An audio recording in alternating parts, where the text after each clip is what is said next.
It's been about 3 months since I've been stuck at home, and well over half a year for a lot of people living in other countries. I know what we're all thinking by now. How bad is this gonna get? And even better, when are we gonna get out of here? Unfortunately, modeling this virus is low-key more of a social study than it is a purely mathematical one. I mean, from a mathematical standpoint, it seems pretty easy. The total number of people who die is equal to the total number of people who are susceptible to getting infected, multiplied by the infection rate, and then multiplied by the mortality rate. 3 peas in a pod. Simple.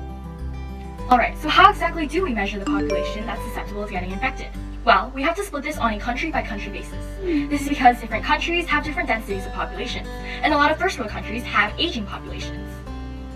In those cases, we need to account for factors that make people more vulnerable to getting infected. So that's, for example, age and their existing health conditions. In some countries where the temperature and the environment and tourism varies from state to state, we might have to split it even further to a state-by-state analysis. That means that Alaska will probably have a very different ratio from New York City.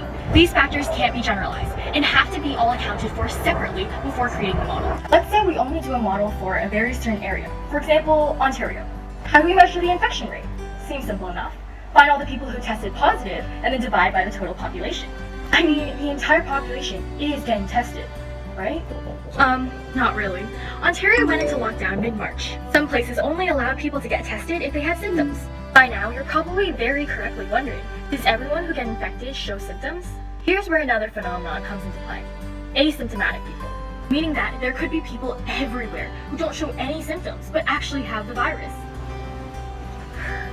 But even if countries allow testing for everyone, regardless of whether or not they showed symptoms, the numbers just wouldn't add up to the population. In Ontario, around 16,000 tests are supposed to be conducted every day. Assessment centers have a maximum capacity of 25,000 tests a day. We've been in quarantine for around 3 months, which gives us the maximum of 2,250,000 tests done up to now. That's only a fraction of the Ontario population, which is around 14 million people. If there are so many asymptomatic people who literally never get tested, how can the infection rate be accurate? So let's say almost everyone has already been tested, because we've been running at maximum capacity every day for a couple more months. The final impossible hurdle to cross is figuring out the mortality rate. We have to account for comorbidities that affect the mortality rate. Comorbidities include factors like age or existing health conditions that are exacerbated by the virus.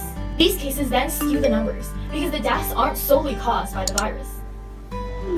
These numbers are in no way static. They're constantly changing with their actions. It's really hard to make an accurate coronavirus model because it's so much more of a social study than it is pure mathematics. However, some researchers are getting closer and closer as we increase the accessibility of the tests for everyone involved. So hang in there for a few more months.